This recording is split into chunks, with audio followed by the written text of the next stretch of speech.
Good afternoon, everybody. It's Lorraine Alternative Homesteading, January 27, 2025 on Monday, and it's actually very pretty outside. The sun is shining, and I think it's like close to 40 degrees. It's like a heat wave here in Kentucky. I wanted to address some things. We absolutely have like a cyber stalker. When I posted the video about the tree vandalism, and then after I was collecting the bitchcraft around the property and went back to my house to prepare a cup of mushroom coffee that I just received that day, the whole canister was stolen off the kitchen counter, and this loser said that I was lying.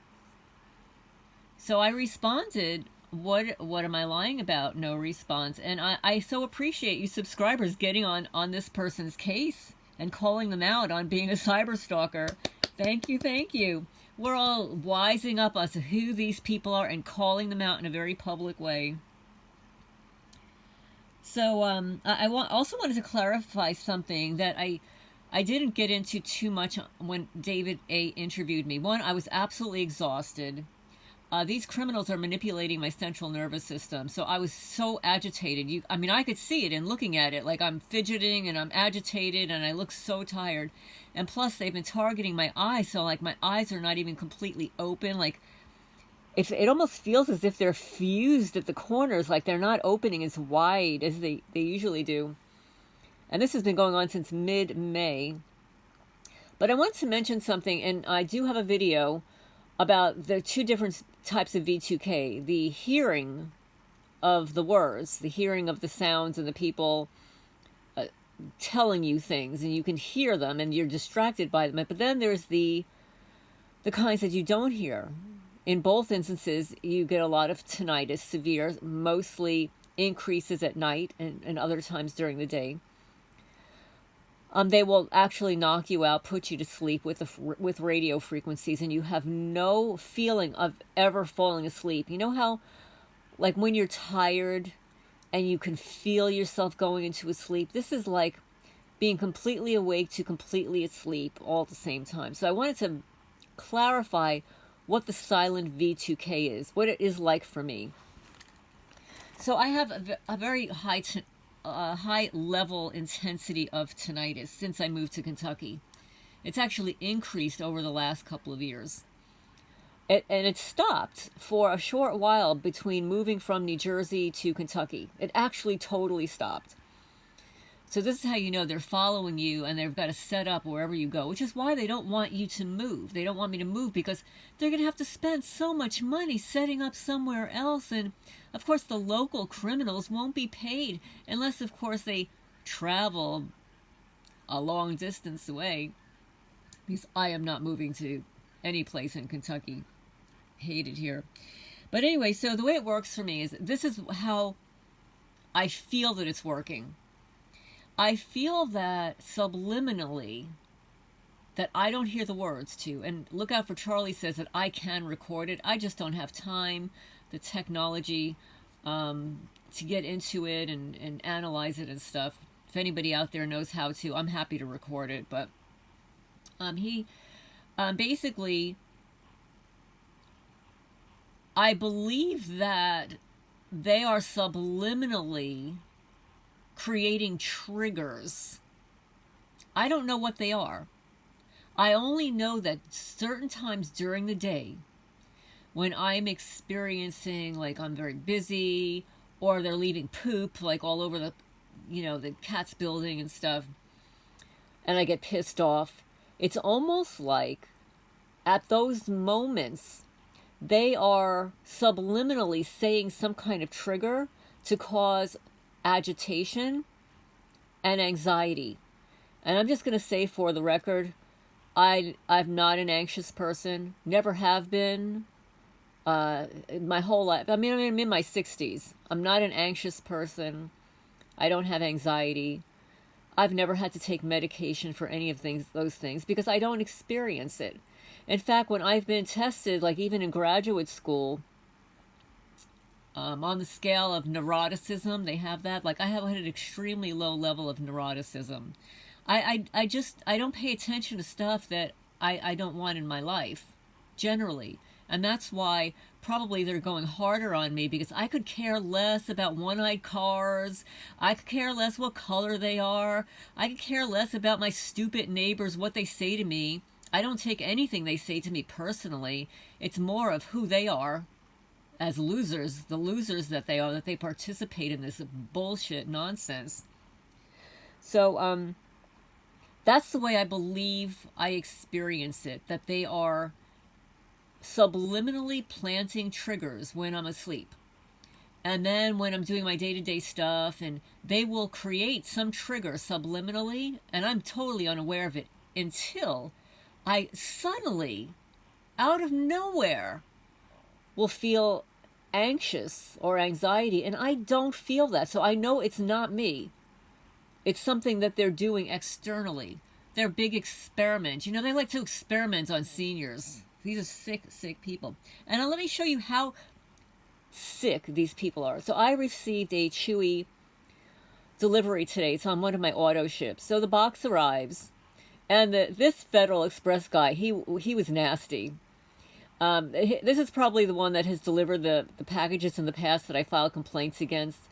Because I had a Federal Express guy yesterday that was really nice.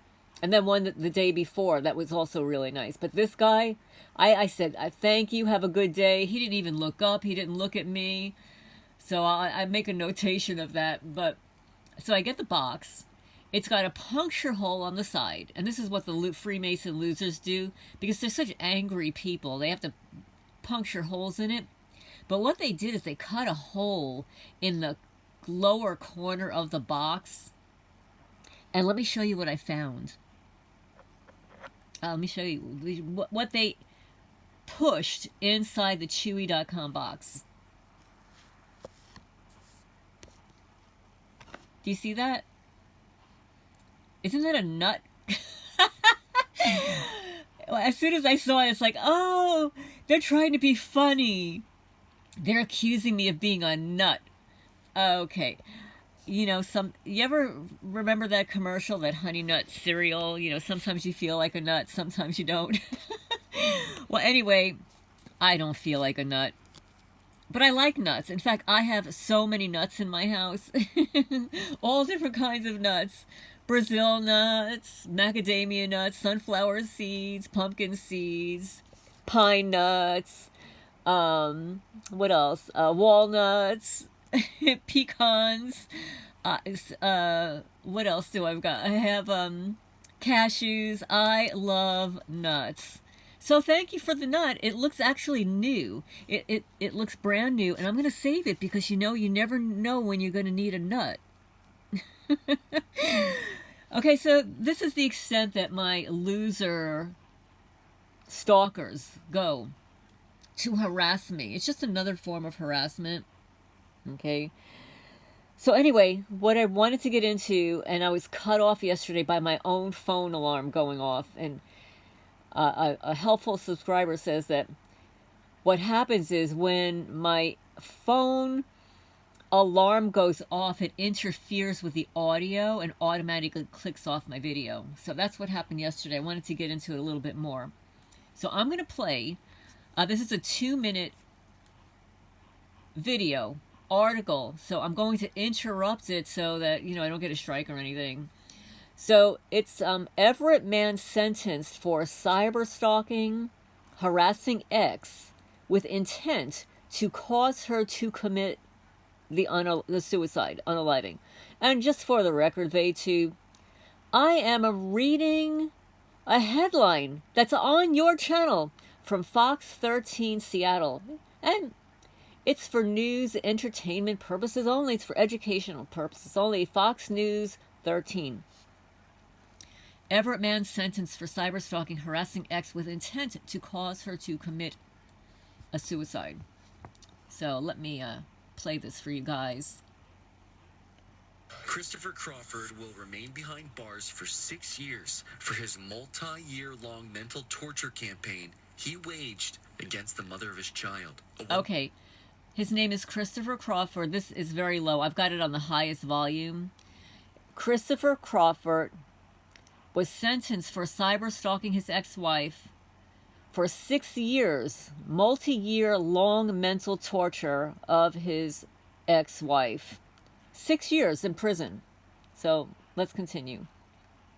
Woman he was married to for a decade. I mean, every good, bad, and ugly thing that had ever happened to her as a child, as a young adult, and he weaponized all of those things. Cecilia Gregson is an assistant United States attorney and worked the case. And obviously what he was doing was illegal, but it was also just like on a human level, so cruel. I couldn't imagine. Crawford used phones, computers, any means possible to harass his ex-wife to the point of her experiencing panic, anxiety, and PTSD, according to court documents. The documents say Crawford sent and posted naked pictures of his ex-wife to her family members, to porn websites, and to her co-workers in the Navy.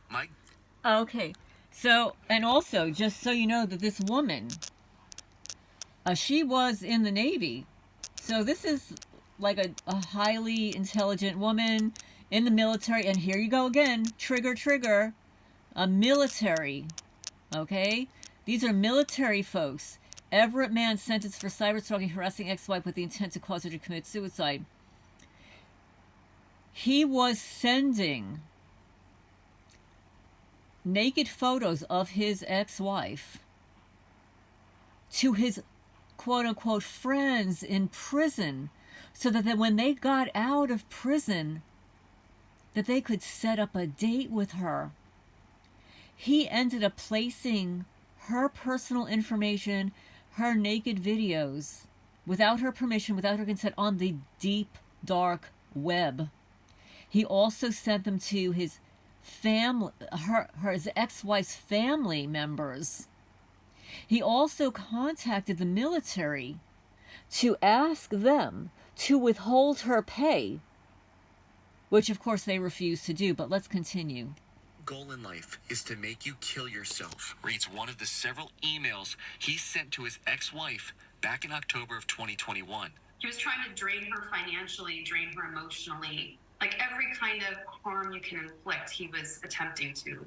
Documents say Crawford pleaded with his ex-wife's Navy staff to make her give him money, and when they refused, he threatened them as well. Crawford also claimed he shared his ex-wife's personal information on the so-called dark web and with known criminals. One text message from the documents reads, "I've already sent her nudes and address to some friends of mine in prison. They're going to be visiting her for some fun when they get out." Is that amazing? Okay, now I'm going to say something here. So far, these tactics are exactly what local cyberstalkers, neighborhood cyberstalkers, neighborhood fusion center operatives, private military contractors, and mind you, we're talking about military people here doing this to another military person. So getting back to Kay Griggs and her testimony about her ex-husband, military guy,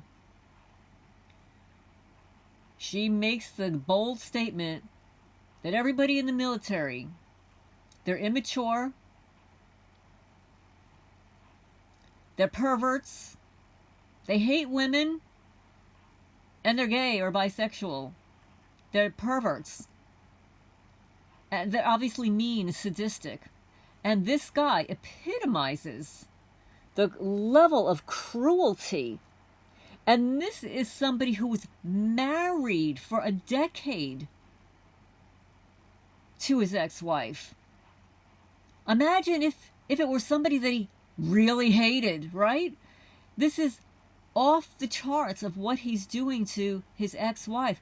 Fortunately, he was caught and sentenced. 6 years is not nearly enough. So let's continue. All of this happening while the victim had a protective order against Crawford. Not only was she serving our country and a service member, but this pattern of behavior and this conduct was so alarming and so extensive that we just simply had to act. Gregson tells. So he was behaving this way even with a protective order while she's serving in the military. Is this amazing? me she and the prosecutors asked for 5 years, but a judge ruled instead for 6 due to the extreme nature of this case. Reporting in Seattle, AJ Janavel, Fox 13 News. This case would. So, and this is fascinating to me also because the attorney asked for 5 years in prison, which may or may not have been the maximum. I don't know all the details. But the judge said, no, I'm giving him 6 years because it was so severe that the judge gave him more time in prison. So take this as an example. I'll leave a link to this video. It's a 2-minute video. That it's people like this nasty, malignant narcissist, the lengths that they will go through. And I want to read again the comment that the subscriber wrote. I won't say his name, but we see the same pattern play out. Men's rights supposedly being violated. They think the divorce is void and that they own the wife. Military, intel, police connections, severe, unrelenting, cruel, deadly harassment and reprisal. A big part of this is the patriarchal and its hitmen. I've had creatures approach me asking to join them. They think that they are most hard done by aggrieved, victimized, marginalized people in the world. The word that one of these creatures used to me is that we, white men, are being genocided. I'm not defined by racial groups. They are. They have no other way to find an identity other than look at the very one-dimensional, out-of-date ideas of race and gender and find home there. I could care less. The driving spark is the drive to dominate. The feeling that the contemporary modern world has robbed them of their supremacy without having any legitimate claim to supremacy besides their fascist creed, quote, that might makes right, unquote. They want to impose that supremacy through terrorism. That's what I see on the community level. That's who they are. They're white supremacist male thugs of varying ages. So I found that to be a very astute comment from one of our male subscribers. But I look forward to questions and comments down below there. Do you ever receive nuts in the mail? And let's see what else. Do you believe that you receive subliminal V2K? And if so, what kind of effect does it have on you? And I look forward to comments on if you feel that this 2-minute video, how this husband warred against the wife is very similar to your stalkers. So please remember to hit the thumbs up. It helps the channel grow, get the message out there. And just as an FYI, that it helps the channel grow. I mean, I realize that there are hard times for everybody and you can't donate and stuff like that. However, without even sending a dime, you can listen to one of the sponsored ads for 30 seconds or 60 seconds. And that really does make a huge difference. And it elevates the viewing or the recommendation of the video on YouTube. So when people are viewing their sponsored videos, YouTube is more likely to present that video to others. So I'm going to sign off for now. I hope everybody's doing well.